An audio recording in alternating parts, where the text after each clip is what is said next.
पता है कि ऐसे बहुत से भारतीय जासूस थे जिन्होंने देश के लिए अपनी जान दे दी और पकड़े जाने पर कई की तो लाशें तक नसीब नहीं हुई। ऐसे ही भारत की खुफिया एजेंसी है रॉ। इसके बारे में आपने पहले कभी ना कभी तो सुना ही होगा, चाहे टाइगर जिंदा है फिल्म में या अखबारों में। लेकिन रॉ के वो एजेंट्स जिन्होंने देश के लिए अपनी जिंदगी दांव पर लगा दी, उनके बारे में बहुत कम लोग ही जानते होंगे। आज के इस वीडियो में हम आपको रॉ के उन कारनामों के बारे में बताने वाले हैं जिन्होंने पाकिस्तान और दूसरे देशों को दांतों तले उंगली दबाने पर मजबूर कर दिया। कैसे, पूरी कहानी जानने के लिए बने रहिए वीडियो के अंत तक। अब रॉ के कारनामे जानने से पहले ये जानना जरूरी है कि रॉ आखिर है क्या और इसका गठन कब और क्यों किया गया। ये बात है 1968 की। तब भारत में 1962 का भारत चीन युद्ध और 1965 का भारत पाक युद्ध देखा गया था और स्थिति बहुत खराब थी। और उस वक्त देश के खिलाफ देश के अंदर और देश के बाहर होने वाली एक्टिविटीज को ट्रेस करने और संभालने का काम IB यानी इंटेलिजेंस ब्यूरो का था।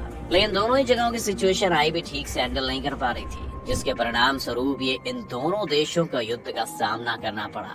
अब भारत को जरूरत थी ऐसी संस्था की जो देश को इन सारी घटनाओं के लिए पहले से आगाह कर दे। तब भारत की तत्कालीन प्रधानमंत्री इंदिरा गांधी ने 21 सितंबर 1968 में 2 करोड़ के बजट के साथ रॉ की स्थापना की, जिसका काम लगभग अमेरिकन खुफिया एजेंसी CIA की तरह ही था। रॉ यानी रिसर्च एनालिसिस विंग का काम है देश के विरुद्ध होने वाली गतिविधियों के बारे में पता लगाना और उन्हें रोकना। 1968 में रॉ का ब्लूप्रिंट जब तैयार किया गया, तब इस इंटेलिजेंस ब्यूरो के डिप्टी डायरेक्टर रामेश्वर नाथ गाव थे, जिन्हें आज भी दुनिया के टॉप 5 इंटेलिजेंट ऑफिसर्स में गिना जाता है। अब आपके जहन में एक सवाल जरूर उठ रहा होगा कि रॉ के एजेंट्स का सिलेक्शन कैसे होता होगा। आपको बता दें कि इसे आज भी भारत के सरकारी संस्था में नहीं गिना जाता है, ये आज भी प्राइवेट ऑर्गेनाइजेशन माना जाता है। शुरुआत में तो ये अपने एजेंट्स के तौर पर इंडियन आर्मी और पुलिस विभाग में से सबसे तेज और होशियार जवान को चुनते थे, लेकिन अब यूनिवर्सिटी से भी इनका चयन किया जाता है और उन लोगों के ऊपर ज्यादा फोकस किया जाता है जो किसी स्पोर्ट्स में अच्छे हैं या जिन्हें उर्दू, अरबी और चीनी या अफगानी भाषा अच्छे से बोलनी आती हो। और क्या आपको पता है कि जब भी रॉ के एजेंट्स जब बात करते हैं और कभी उन्हें जब रॉ शब्द का इस्तेमाल करना पड़ता है तो वो आपसी बातचीत में कभी भी शब्द का इस्तेमाल नहीं करते। इसके बजाय वो RNW कहते हैं, ना कि रॉ। शायद इसकी वजह ये भी हो सकती है कि रॉ का मतलब अधूरा या कच्चा होता है, जो एक नेगेटिव इमेज रिप्रेजेंट करती है। अब रॉ के बारे में इतनी बातें आपने जान ही ली हैं, तो अब बारी है इसके उन फेमस कारनामों के बारे में जानने की जिन्होंने दुनिया को रॉ का लोहा मनवाने पर मजबूर कर दिया। जब बात रॉ की आई गई है तो ISI को रॉ कैसे छोड़ सकता है। ISI, जिसे हम एक आतंकवादी संगठन के तौर पर जानते हैं, लेकिन पाकिस्तान के लिए उनकी खुफिया एजेंसी है। पाकिस्तान की नापाक चालों से हम सभी वाकिफ हैं। और क्या आपको पता है कि आज जो पाकिस्तान परमाणु हमले की धमकी देता है, उसके इस प्लान की धज्जियां पहले से ही रॉ एजेंट्स उड़ा चुके थे, लेकिन हमारे उस वक्त के तत्कालीन प्रधानमंत्री के कारण सब मट्टी पलीत हो गया। आइए बताते हैं आपको पूरी घटना। पाकिस्तान जब कहूटा नाम की जगह में अपना परमाणु संयंत्र तैयार कर रहा था, तब इसकी भनक किसी को नहीं थी, लेकिन हमारे रॉ के एजेंट्स की नजर से कुछ भी छुप पाना नामुमकिन है। कहूटा में पाकिस्तान के परमाणु संयंत्र तैयार होने की पहली खबर रॉ के जासूसों ने दी थी। जैसा कि पहले से खबर थी कि पाकिस्तान को भारत फूटे आंख नहीं सुहाता, तो वो भी कोई गिरी हुई हरकत हमारे देश को तबाह करने के लिए कर सकता था। इसलिए हमारे एजेंट्स पाकिस्तान में उन लोगों के बीच रहकर अपनी जान जोखिम में डालकर जानकारी इकट्ठा करते थे। जब वहाँ के एजेंट्स को पता लगा कि पाक कुछ बहुत बड़ा प्लान कर रहा है, तब उन्होंने रिसर्च करनी शुरू की और पता लगा कि कहूटा में वैज्ञानिक कुछ अलग तरह के शोध कर रहे हैं। अब उन्होंने वैज्ञानिकों का पीछा करना शुरू किया और उनकी रोजमर्रा की जिंदगी में वो शामिल हो गए।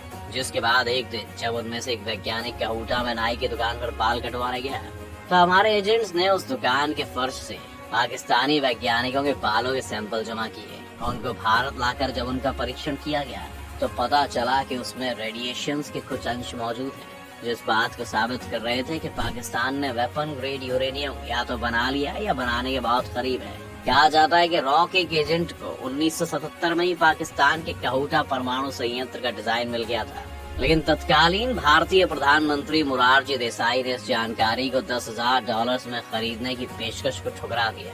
लेकिन इतना करने के बाद वो शांत नहीं बैठे, बल्कि एक दिन ही बाद पाकिस्तान के राष्ट्रपति जनरल जिया उल हक से फोन पर बात करते वक्त उनको ये बता भी दिया कि भारत को उनके परमाणु संयंत्र के बारे में पता चल गया है। जिसके बाद कहूटा वाले इलाके में रॉ एजेंट्स की खोज शुरू हो गई और कुछ एजेंट्स पकड़े भी गए।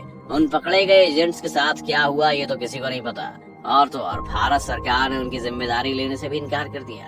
एक नेता के बड़बोलेपन के कारण इतना बड़ा हादसा हो गया, वरना आज पाकिस्तान के पास ऐसी कोई शक्ति नहीं होती कि वो भारत को थमका पाता। लेकिन रॉ की ऐसी बहुत सी हैरान कर देने वाली कहानियां हैं जो बाकी देशों की खुफिया एजेंसियों को बेचैन करता है। रॉ के एक पूर्व सचिव बी रमन ने अपनी किताब द काउबॉयज ऑफ रॉ में लिखा है कि 1971 में रॉ को इस बात की पूरी जानकारी थी कि पाकिस्तान किस दिन भारत के ऊपर हमला करने जा रहा है। 1971 भारत पाक युद्ध भला कौन भूल सकता है। लेकिन आपको ये बात पता नहीं होगी कि हमारे देश की जीत में रॉ ने कितनी बड़ी भूमिका निभाई। 80 के दशक में रॉ के चीफ रहे आनंद कुमार वर्मा ने एक न्यूज चैनल से बात करते हुए कहा था कि उस समय हमें ये सूचना मिल चुकी थी कि इस तारीख को पाकिस्तान हमला करने वाला है। ये सूचना वायरलेस के जरिए से आई थी, जिसे डिकोड करने में थोड़ी गलती हो गई और जो सूचना हमें मिली उसके हिसाब से हमला 1 दिसंबर को होना था, जिसके बाद से भारतीय वायुसेना को वार्न कर दिया गया और लोग हाई अलर्ट में चले गए। लेकिन जब 2 सितंबर तक हमला नहीं हुआ तो वायुसेना प्रमुख ने रॉ के चीफ रामेश्वर काव से कहा कि आपकी सूचना में कितना दम है। वायुसेना को इस तरह हाई अलर्ट पर बहुत दिनों तक नहीं रखा जा सकता। तब चीफ काव ने कहा आप एक दिन और रुक जाइए, और एयर चीफ मार्शल पीसी लाल उनकी बात मान गए। जब 3 दिसंबर को पाकिस्तान का हवाई हमला हुआ तो भारतीय वायुसेना उसके लिए पूरी तरह से तैयार थी, जिसकी वजह से हमारी सेना और देश को सुरक्षित रखा जा सका। ऐसे बहुत से मौके आए जब रॉ ने देश के लिए एक अहम भूमिका निभाई और उसे क्रेडिट तक नहीं दिया गया।